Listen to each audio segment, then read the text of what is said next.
Oke, selamat pagi, siang, sore, dan malam. Yeay, kita ketemu lagi di podcast kita yang kedua. Kita kedatangan dua rekan kita, Mas Umbu ya. Oke, Mas Umbu. kenalin. Yang kemarin kita kedatangan satu teman, yaitu Mbak Vena. Sekarang kita kedatangan dua lelaki dan nanti ada satu yang akan menyusul.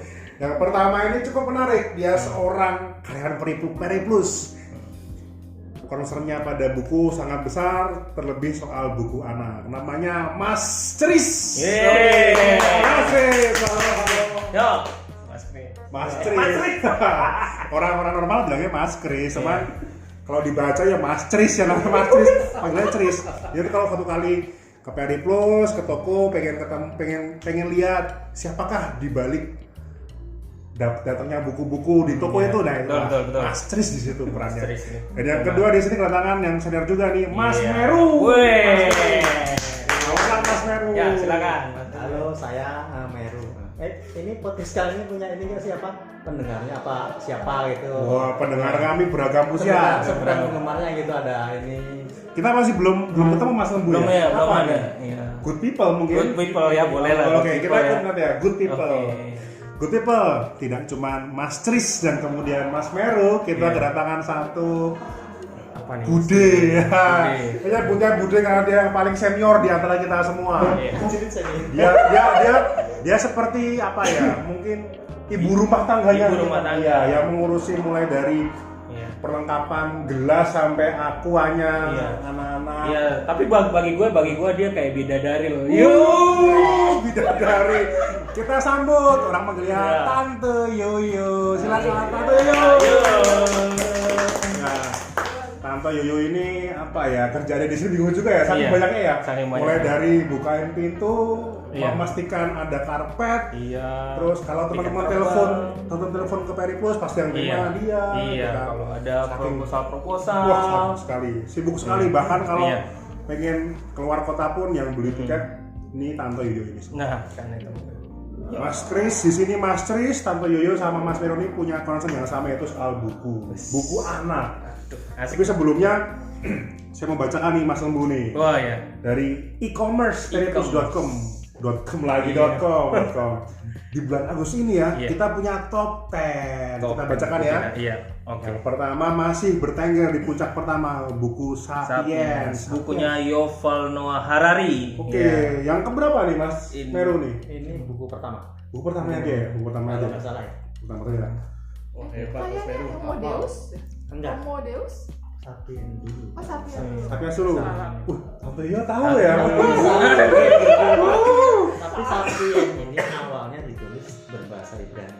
Oh, awalnya ya. Tapi baru kemudian ditranslate Ke dalam bahasa Inggris. saya paling bahasa Inggris. meledaknya kan baru bahasa Inggrisnya kan. Ya. Gila nih pengetahuannya Mas Meru ini, Mas Meru emang si Maha Meru ini. Yang kedua ada Love for Imperfect Things, ada Talking to My Daughter about Economy, ada The Subtle Art of Not Giving. Mark Manson ini ya. Siapa? Iya. Sampai saat ini ulang tahun ketiga. Ulang tahun ketiga ya. Oh iya. Apa-apa Ya, aja. selamat buat Mark Manson ya. Baca contekan. Selamat Ya ya. memang sih diterjemahkan dalam bahasa Indonesia, seni bersifat bodoh amat ya. Iya. Lalu yang kelima ada The Things You Can See Only When You Slow Down. Iya, ini Haimin Sunim ya. Ini ada dua bukunya. Ini sama main tadi ya. Iya, yang pertama ya tadi ya kayak Love for Imperfect Things. Ya. Ternyata kalau Haimin Sum itu seorang biksu, tahu nggak? Iya, Beneran itu? Iya. Baru tahu. Iya. Mas Tris. Begitu Luar ya. biasa ya. Tapi seorang biksu ini bisa punya Instagram nggak sih sebenarnya? Boleh aja ya. Sepertinya bisa, zaman now bisa. Gimana orang kayaknya punya ya? Asik banget nih Mas Tris ini. Mas Tris, teman-teman apa ya? Good people kalau lihat Mas Tris tuh, waduh. Berkarakter, berwibawa seperti itu ya Mas Lembu ya. Iya. Lalu masih ada juga The Intelligent Investor. Wah, ini gurunya Benjamin Graham nih. Ini gurunya Warren Buffett nih. Oh, Penting baru ya. dan kemarin kita bahas ya. Iya, di betul. podcast kemarin. Entah mengapa bukunya bisa laku terus ini ya. Nah, yang ketujuh ini ada buku yang lasting nih ya. The Alchemist-nya si Paulo. Ini klasik ya. Klasiknya. Wah, ini ya the best lah. Yang ke-8 ada buku Educated, lalu yang ke-9 ada buku How to Win Friends and Influence People, yang terakhir ada Norwegian Wood. Iya, siapa yang udah nonton filmnya Norwegian Wood? Ada filmnya itu ya? Ada. Ada film di mana? Di bioskop? Dia Di bioskop? udah nonton. Ada. Tuh. Ini Bapak Happy. Dia paham Norwegian Wood. Yo, tanya. Itu film di NX1. Kalau Iya, di Yo, Netflix. baca bukunya aja sih. tapi sama nggak sama bukunya? Harusnya sama kan dia diambil dari buku. Oh, udah nonton belum? Happy ya Mas. Oh ya, Belum good tuntas. people. Di sini happy itu panggilannya lembu ya. Oh, iya. Lembu adalah happy itu dalam bahasa Betawi lama kan. Ya, itu serius saya nggak bohong nih ya, lembu. Gitu. Itu film di mana diputarnya? Tante? Iya nonton streaming. Oh, streaming, maksudnya di internet. Iya. Oh, itu pas jam kerja nontonnya. Ya. Iya. Kalau disebut ntar kita ngiklan. Kalau disebut nanti ngiklan kita nanti. Ya begitulah. Ini kakak tertua kita nih, kakak Yoyo ini. Iya. Baik. Tema kita hari ini Mas Lembu ya. Iya. Mas Lembu yang happy ini, Oh, iya. Mas Meru, Iya. Kak Yoyo sama Mas Tris. Kita mau fokus soal literasi buku anak. Nah, Iya. kalau begitu masuk ke Kartokoperi Plus itu kan buku anak tuh paling cerah, paling ceria, paling banyak ragramnya, model segala macamnya. Nah, Iya. di sini kedatangan yang sangat spesial Mas Iya. Tris ini khusus pemerhati buku anak. Nah, Karyawan Plus the only one yang paling suka buku anak. makanya. Mas Kalau Tris. soalnya gini, karena kadang-kadang di sosial media Peri Plus ya banyak yang nanya, minta dong rekomendasi buat buku anak kadang-kadang gitu. Nah, ini tantangan kita kadang-kadang kita harus tahu gimana. Yuk. Mas Tris, kalau dari itu dari bulan Juni sampai Agustus ini ya yang jadi bestseller buku apa aja nih Mas Tris? Ya sebenarnya banyak yang bestseller di Peri Plus. Cuman untuk buku anak ini, saya ngeliat trennya lagi ke yang pengarang David Walliams. David Walliams. Wah, ini Iya. lagi laku sekali. Karena dia ngeluarin buku baru. Judulnya apa sih? Worst Teacher. Buset. Worst. Oke. Aku Worst Teacher. Was Teacher. Worst Ya. Teacher. Ini David William ini dia ceritanya lebih ke apa nih? Apa fantasi apa horor gitu? Kayaknya seperti apa namanya kehidupan anak sehari-hari, tapi yang ceritanya sih menarik, lucu ini. Kayak Mimpi gitu. Kayak Wimpy Kid ya. Kayak Wimpy Kid. Oke, ini kasih itu yang pertama. Oke, yang Selain kedua. itu juga yang bikin bukunya David Walliams laku itu dia adalah seorang American Got Talent judge. Oh, Britain Got Talent judge bersama dengan Simon Cowell. Oke. Sehingga dia menjadi terkenal. Itu juri yang suka itu ya? Iya, itu Iya. dia. Oke. Yang kepalanya botak bukan sih? Bukan. Bukan ya? Bukan, itu Matt namanya kalau. Oh, Ada dua cowok, dua cewek itu. Saya juga nggak hafal namanya sih. Lalu yang laku lagi adalah buku Dogman. Oh, Dogman. Iya, Dogman cukup. ini. Dogman ya. Lalu buku Wimpy Kid. Dipikir itu pasti banget ya. Nah, Jeff Kinn ini ngeluarin buku baru namanya Awesome Friendly Kid. Dan buku baru ini nggak kalah lakunya dengan Wimpy Kid. Laku Oke, sekali. oke. Yang kelima ada nggak? Baru 4 tadi tuh. Yang kelima secara umum adalah buku-buku yang mengajarkan anak-anak tentang activity, tentang pendidikan, edukasi itu juga laku. Oke, ini buku tentang mengenal huruf, mengenal tekstur gitu ya. Iya, terutama apalagi yang ada suara-suaranya itu lebih laku lagi. Oh. Gimana Kak Yu? Ada buku lain? Buku yang teringat, yang laku apa gitu? Kalau buku sih tadi yang Chris bilang sih itu memang laku, tapi itu kebanyakan sebenarnya itu buat anak ini ya, anak SD. Oh, anak SD. Kelas mungkin dari kelas 3 sampai kelas 6. Kalau yang buku untuk lebih anak-anak kecilnya itu ya seperti yang tadi dibilang Chris, buku ini ya yang ada suaranya, buku-buku yang ya soundbook itu soundbook ya. sama activity itu sekarang lagi banyak banget. Kayak ini juga origami juga anak-anak juga senang. Buku puzzle juga laku. Ya puzzle ya yang buat Puzzle. edukasi anak-anak biar lebih Ya. inilah. Iya. Kalau di sosmed banyak nanya yang setahu gue ya itu That's Not My Piglet ya, That's Not My Piglet, jadi kayak isinya bukunya kayak babi-babi gitu. Itu serinya Death Note, ada Oh, banyak, gitu Death ya. Note My Piglet, Death Note My Unicorn, Death Note My Cat dan sebagainya. Tuhan, lihat ini Mas Tris tuh. Ada masternya nih, ada masternya. Mas Tris. Waduh. Kalau Mas juga pernah ketemu customer yang nanya buku-buku anak itu? Oh ya, telepon. pernah juga. Cuman emang kadang kita belum tahu lebih dalam sih soal buku anak. Iya. Jadi kadang kita perlu belajar lagi. Iya. Dan kita perlu nanya-nanya Mas Kris ini. Wah, emang Mas Tris ini. Mas Tris, kalau saya mau berusaha rangkum, itu kan ada banyak jenis tuh. Tadi kan sempat disebut oleh Kakak Yo soal buku-buku puzzle. Ada buku pop up, buku novel, buku yang ada mainannya. Lu dengan banyak tema Marvel, tema Disney, tema Lego, persahabatan, terus hari-hari. Kalau menurut Mas Kay sendiri sebetulnya untuk anak itu yang cocok itu tema apa aja? Itu dari segi pendidikan ya? Iya, saat ini sih yang lagi laku sekali itu Disney ini saat ini. Oh iya. Disney. Jadi masih nomor 1 Disney dari tahun ke tahun selalu Disney ya. Itu yang ada musiknya juga itu?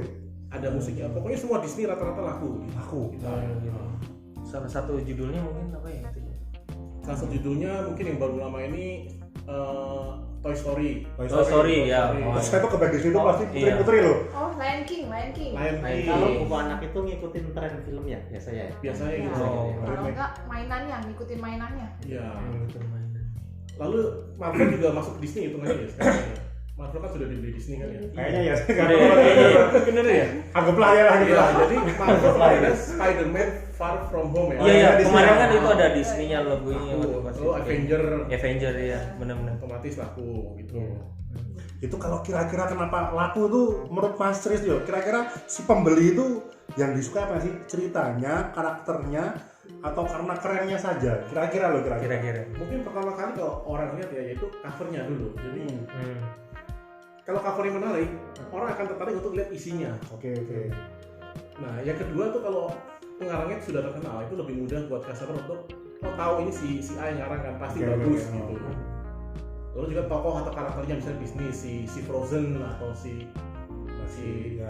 Marvel gitu kan ya, orang anak-anak cover itu langsung suka biasanya. Oke. Kalau Kak Yu sendiri kalau beli buku buat putri putranya itu yang lihat covernya atau harganya Kak Yu? Dengan beli buku anak, dengan beli Kalau buku anak. ibu-ibu Atau ya, fotokopi malah Kak Yu?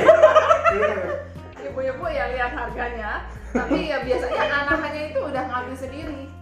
Nah kalau yang saya lihat sekarang itu trennya memang anak-anak ngelihat dari mainan dulu. Jadi sekarang juga kayaknya penerbit buku udah pintar ya, dia tahu kalau anak-anak main itu dia mulai akan tertarik bukunya. Kalau saya lihat kayak mainan LOL, Shopkins, kayak gitu. LOL itu yang itu boneka boneka ikan. kepala yang Oh. itu tuh karena mainannya booming, akhirnya dibikinlah buku-bukunya, buku coloringnya, buku puzzle-nya. Jadi sekarang juga bukunya itu berasal dari mainannya dulu. Tapi LOL itu mukanya aneh-aneh loh. Kenapa bisa booming? Saya juga Iya, bingung. saya juga bingung. Padahal juga mainannya nggak bisa diapa-apain. Iya. Cuma dipencet. Iya, saya juga bingung. Itu Mas Meru pernah lihat bukunya Mas Meru? Belum. Belum ya? Tapi kalau Shopkins-nya udah. Oh iya. Shopkins. Oh. Kalau Shopkins sih masih lucu ya, saya juga Bisa. suka. Kalau LOL belum. Tapi nggak suka harganya aja. Iya. Ya. Oh, gimana ya? Mahal ya? Mahal. Tapi mulai berapa? Usia berapa sih ya anak mulai dikenal ke buku itu? Oh, Oh, iya. kalau buku kebetulan kan anakku satu kan 2,5 tahun. Itu dari 1 tahun itu dia udah seneng buku. Dan Sekarang sekarang tuh bisa baca itu tahun itu. oh dia lihat gambar. Oh, lihat Justru itu gambar. dari anak kecil tuh mereka dari ngeliat gambar kita jadi bisa ngajarin ini car, ini fish. Iya. Justru dari buku. Dan sekarang kan dia baru masuk playgroup. Nah itu dia satu-satunya anak yang begitu masuk ke sekolah dia cari buku. Dia Iya. coba kan ibunya. Oh, tepuk tangan dulu. Ini langsung samperin buku ya nanti. Ini parenting banget ini. Mau jadi Iya. parenting Mantap, ini ya. 2-3 tahun lagi ya nggak tahu ya. Tapi sekarang setidaknya dia memang nyarinya buku terus. Oh, yang pertama juga sama, putri pertamanya juga sama. Ya kan senang buku tapi semakin besar ya udah mulai ke ini ya terpengaruh dengan gadget ya. Jadi ya bukunya agak sedikit menurun lah. Berarti 1 tahun dah ini ya. Udah bisa. Ya 1 tahun lah. Kita Itu udah bisa tapi ajarin yang dia. ini aja yang bentuk-bentuk shape gitu ya. Ya, kita bisa ngajarin dari situ dan dia akan udah seneng ngeliat itu. Kayaknya gue punya ada sedikit kesamaan sih kalau dari ceritanya Yo sama gue juga kalau di rumah paling penting kalau pas anak tidur bobo mau menjelang bobo itu Iya. dibacain buku sama orang tuanya. Itu ngaruh ya? Oh ngaruh banget kalau menurut saya Mas sih. Lembuni udah SD ya putrinya ya? Iya udah udah Berarti umurnya TK juga- masih TK Oh, Mas TK. TK 4 tahun. Kalau anaknya TK berarti umurnya juga udah kayak Iya udah lumayan. Lumayan ya. Cuman yang mengasihkan adalah ternyata emang bener sih. Jadi anak karena dibiasakan dari 1 tahun kita sering bacain, bantuin, nemenin saat tidur gitu, itu berefek banget sih. Iya. Menarik ya? Good people. Good people. Kita ngomong soal literasi buku tapi ujung-ujungnya ke soal parenting. Bagi saya menangkap satu kesan ya bahwa buku itu bukan sesuatu yang barang komoditas yang jual beli atau soal ngomong soal industri, tapi lebih soal bagaimana orang tua itu memberikan kesempatan bagi anak untuk menumbuh kembangkan atau mengoptimalisasi kecerdasannya, minatnya dan segala macam yang yang ada pada dirinya. Kalau kita mau merangkum nih ya, menutup podcast ini dengan satu kalimat atau satu kesan tentang buku anak. Misalnya saya kan ngomong gini, buku anak itu bicara soal bagaimana orang tua mendidik sang anak. Nah, itu saya. Kalau dari Mas Meru sampai nanti Kak Ayu, ada kesan apa ngomongin buku anak? Kalau literasi ke anak itu aku malah khawatir ini karena aku sebagai calon orang tua Wis. Calon bapak nih. aku merasa belakangan ini kan minat baca aku berkurang karena aktivitas dan sebagainya. Aku khawatir kalau aku juga nggak membiasakan membaca buku nanti nyuruh anak untuk baca buku juga dia pasti nggak mau. Oke. Nah, aku harus PR aku di situ. Keteladanan berarti dari orang tua. Keteladanan. Mas Lembu. Aku sama keteladanan karena ketika aku juga bacain buku tapi juga anak saya juga harus ngelihat saya juga baca buku juga. Jadi itu sangat keteladanan penting banget. Oke. Kalau nggak luntur. Oke, keteladanan. Kakak Ayu, kenapa? Yang Kalau saya sih, menurut saya buku tuh kayak buat cara bonding orang tua sama anak. Jadi kalau misalnya Bonding itu apa bonding? tuh kayak Rebonding itu kan meluruskan rambut. Kalau bonding itu Bonding itu yang di ya itu kayaknya dengan buku itu orang tua sama anak jadi ngobrol dan jadi satu paham. Maksudnya kayak jalur komunikasi deh. ya terbuka Jalur ya. komunikasi mendekatkan buat gitu ya. Iya, kalau saya bilang gitu. Dari puncaknya nih Mas Tris ini paling panjang di komentarnya nih. Enggak, Nah, Mas karena Tris. saya mungkin karena saya belum punya anak, jadi saya belum bisa bicara seperti teman-teman yang udah punya anak ya. Ibu dulu. Ya. Tapi kalau menurut saya buku itu sangat banyak sekali gitu ya. Jadi kita harus memilih buku mana yang benar-benar cocok untuk kita. Jadi kita nggak perlu baca semua buku yang tersedia gitu. Kita hanya perlu baca buku yang benar-benar bagus dan bermanfaat buat kita. Karena memang kita kan waktu kita kan, apalagi kalau kerja kan waktu kita nggak banyak. Jadi kita harus bisa memilih buku yang berguna buat kita. Gitu. Oke, terima kasih Mas Tris, terima kasih Mas Meru, Kak Ayu.